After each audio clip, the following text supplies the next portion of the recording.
Welcome to Prism Technologies. I am Venkat. This is part 127 of ASP.NET video tutorial. In this video, we'll discuss about different ways that are available to cache application data, removing an item from cache, similarities and differences between cache and application state variables. In part 126 of the ASP.NET video tutorial, we discussed about caching application data using direct assignment. So if you remember, we have this method called getProductsData, which executes this stored procedure, retrieves the products from the database, and returns them as a data set. So here in the button click event, we invoke that method, and then whatever data set that is returned by this method is then stored in this variable ds, which is then cached using this products data key. So here we are storing this data set in cache using direct assignment. Now, apart from caching data using direct assignment, there are other options as well. We can either use cache objects insert method or add method. Let's look at using each one of them. So instead of using the direct assignment, I want to use cache objects insert method to cache application data. And to do that, so cache dot insert. So I'm using this method, and look at this, the moment I open this bracket, there are 5 overloaded versions, as you can see here. And obviously the simplest of these 5 overloaded versions is this method, which expects the cache key and the value that we want to store. Okay, so there are several other overloaded versions as well. So the second version is here. Apart from the key and value, it also expects a cache dependency. So we'll talk about cache dependency in a later video session.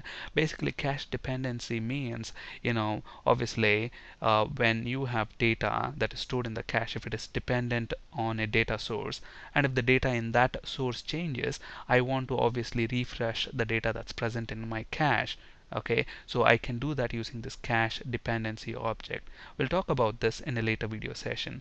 And similarly, I have several other overloaded versions as well, which takes different parameters. Here in this case, absolute expiration and sliding expiration. Again, we can set expiry date for a cache object. We'll talk about that also in a later video session. So we will discuss about using all these different overloaded versions in a later video session. But for now, let's use that simple version which expects just the key and value.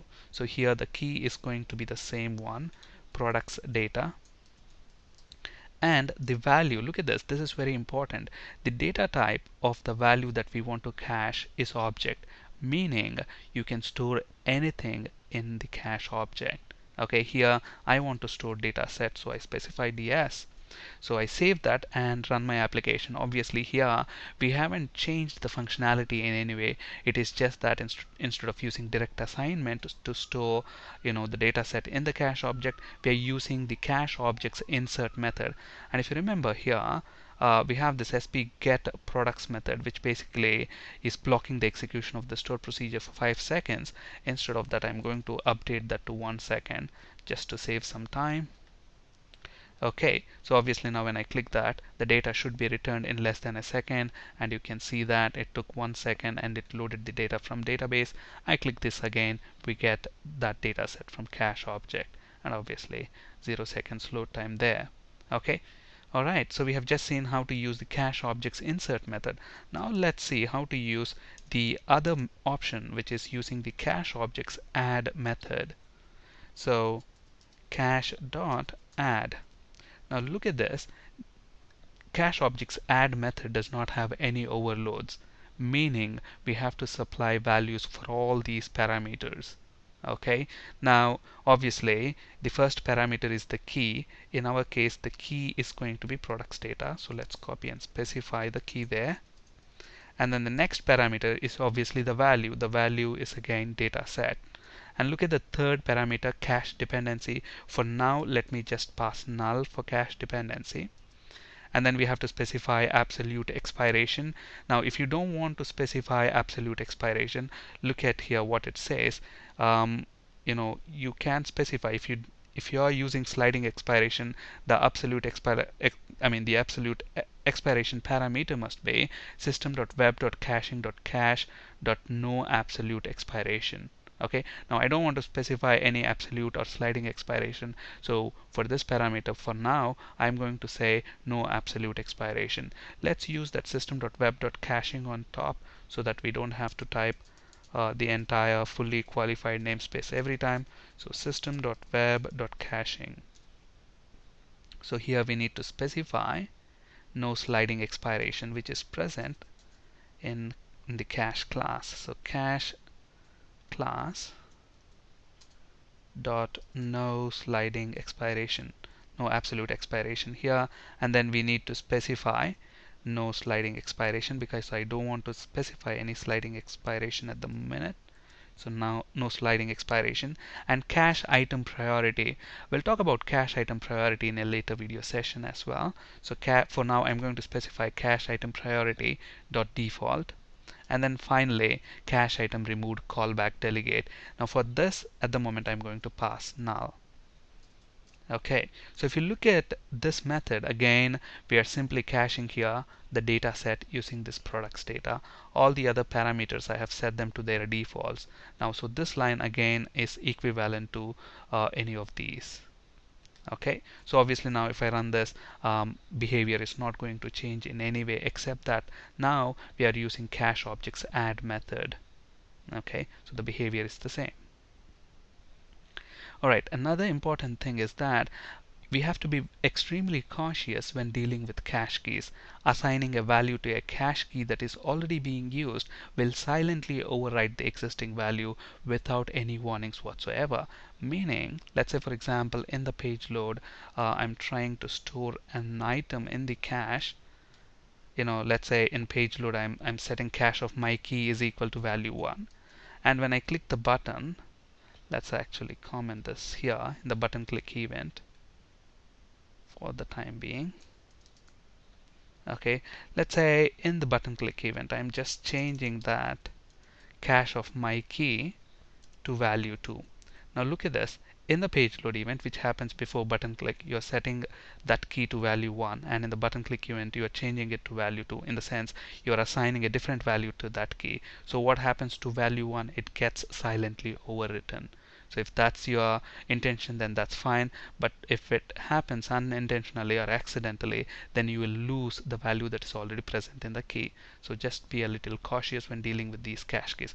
Obviously now when we say lbl message.text is equal to cache of my key dot toString. So what will happen, instead of value 1, value 2 will be displayed in the label, because that will be silently overwritten, the value 1. Okay, alright, so let's get rid of this and let's uncomment this code.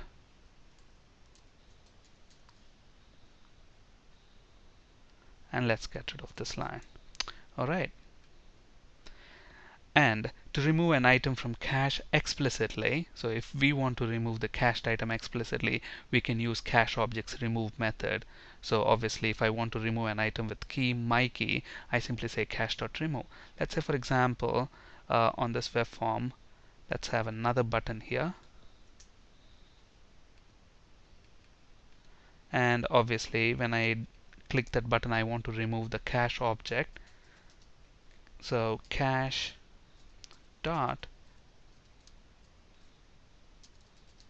remove, and look at that, we need to specify the cache item key that we want to remove. In this case I want to remove the item with key products data, so I'm going to copy that and specify it here. Okay, and then as soon as I remove that, I want to display the message in the label stating the cache item is now removed. So the cached item is now removed. Okay, so let's go ahead and run this now. So when the web form loads up, and then when we click that button, we should be able to retrieve data from the database and load it in the grid view control as well as cache it. I click the button again, so I get it from the cache. So when I click this button, what should happen? The cache item should be removed. Let's click that button and see what's going to happen. Look at this, the cache item is now removed. But then look at the data. I haven't lost the data. So where is this data coming from? Now, this is not coming from cache. This is not coming from the database. This data is actually maintained on the web form because we have, a view state enabled for this grid view control by default. So if we disable the view state for the grid view control, using enable view state property. So there is enable view state property which is turned on by default. I'm going to set that to false, and then let's go ahead and run this now. So now since I have disabled view state, look at that. When I say get products, obviously we get the data from database. Now I click it again, photos retrieved from cache. Now I'm going to remove the item from cache. Look at that, the cache item is now removed. So as soon as the web form posted back, the cache item is removed, and then since we don't have view state enabled for the grid view control, we don't have the data there anymore. Now if we want to remove the item from cache explicitly, we use remove method. But remember, an item may be removed automatically from cache when any of the following conditions are true. Now the cache item can have an expiry. We can set an expiry date and time on the cache object. And if the cached item has expired, then obviously it will be automatically removed by ASP.NET. Okay. On the other hand, a cache item may also be automatically removed if the system or the web server is running low on memory and the cache is full. So web server will come around and then remove the items from cache. Okay, so again that will happen automatically if the web server is running low on memory. Now we can also set a cache dependency. We'll be talking about that in a later video session.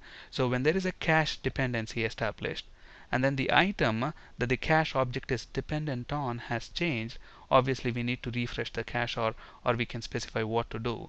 So basically when the cache dependency has changed, even in those circumstances, the cache item may be removed automatically. But then if you want to remove the cache object explicitly, we use remove method.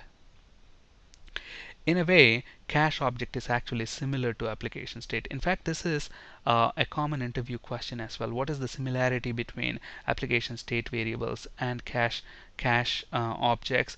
Basically the scope. Both of them are global, which means they are available anywhere within the web application. For example, I have stored here on the button click event, we are storing this item products data within cache, not only on web form 1, in any of the web forms throughout your entire web application. This cached data will be available. So basically the accessibility is global at the application level, just like application state variables. Okay, now what is the difference between them? Items stored in cache can have expiry, whereas items stored in application state will never expire. So the cache objects gives us some flexibility.